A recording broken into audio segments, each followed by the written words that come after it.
বহুল আলোচিত ২১শে আগস্ট গ্রেনেড হামলা মামলায় সর্বোচ্চ আদালতের রায়ে খালাস পেয়েছেন বিএনপির ভারপ্রাপ্ত চেয়ারম্যান তারেক রহমান ও সাবেক স্বরাষ্ট্র প্রতিমন্ত্রী লুৎফুজ্জামান বাবর সহ সব আসামি।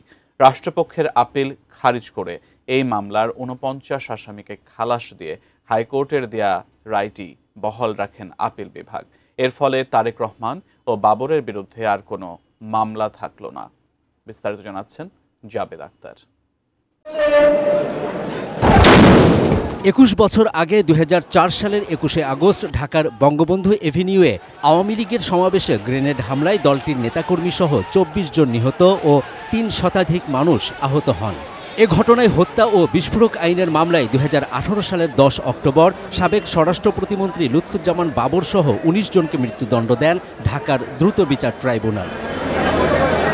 এছাড়া বিএনপির ভারপ্রাপ্ত চেয়ারম্যান তারেক রহমান সহ ১৯ জনকে যাবজ্জীবন ও ১১ জনকে বিভিন্ন মেয়াদে কারাদণ্ড দেন নিম্ন আদালত। পরে আসামিরা হাইকোর্টে আপিল করলেও তারেক রহমান লন্ডনে থাকায় আইনের দৃষ্টিতে পলাতক হিসেবে আপিল করতে পারেননি। দীর্ঘদিন আসামিদের ওই আপিলের শুনানি হয়নি। শেখ হাসিনা সরকারের পতনে রাজনৈতিক পট পরিবর্তনের পর আপিল শুনানি শেষে গত বছরের ১ ডিসেম্বর নিম্ন আদালতের রায় অবৈধ ও বাতিল ঘোষণা করে রায় দেন হাইকোর্ট। ফলে তারেক রহমান ও বাবর সহ দণ্ডিত ৪৯ আসামির সবাই খালাস পান। স্বাস্থ্যকর অল টাইম ফ্যামিলি কেক, সব সময় অল টাইম হেলদি লাইফ। হাইকোর্টের রায়ের বিরুদ্ধে আপিল করে রাষ্ট্রপক্ষ। ৫ দিন রাষ্ট্র ও আসামিপক্ষের শুনানি হয়। বৃহস্পতিবার প্রধান বিচারপতি ডক্টর সৈয়দ রেফাত আহমেদের নেতৃত্বাধীন ৬ বিচারপতির আপিল বেঞ্চ হাইকোর্টের রায় বহাল রেখে রায় দিলেন। হাইকোর্ট বিভাগ যে অবজারভেশন দিয়েছিল নতুন করে আবার পুনঃতদন্তের এইটুকু এক্সপান্স করা হয়েছে। জনাব তারেক রহমান সাহেব এবং আপনার অন্যান্য যারা ছিলেন তারা যারা আপিল করতে পারেননি তাদের বেলায়ও সেই খালাসের আদেশ যেটা হাইকোর্ট বলেছিলেন যে এই খালাসের আদেশ তাদের বেলা প্রযোজ্য হবে, এটাও আজকে আমাদের অ্যাপেলেট ডিভিশন থেকে এটা বহাল আছে। ১২টা স্বীকারোক্তিমূলক জবানবন্দি, এই স্বীকারোক্তিমূলক জবানবন্দিগুলো মোটেও নির্ভরযোগ্য নয়। এগুলোকে সাক্ষ্য হিসেবে বিবেচনা করেননি।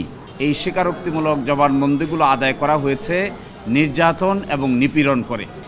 মুফতি হান্নানের যে কনফেশন রেকর্ড করা হয়েছে, সেকেন্ড কনফেশন, এটা তখন ছিলেন তিনি কন্ডেম সেলে।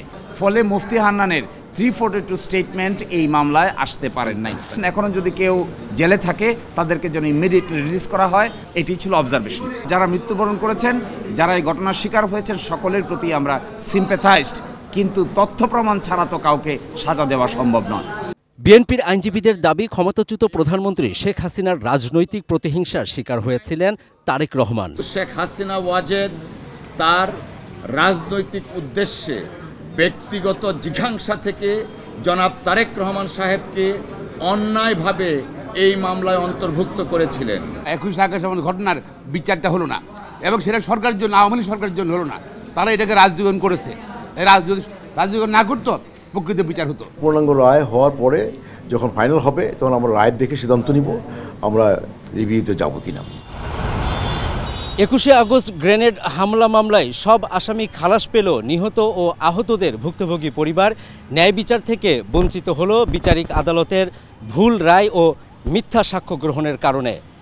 Jabed Akhtar, Supreme Court, ATN News, Dhaka.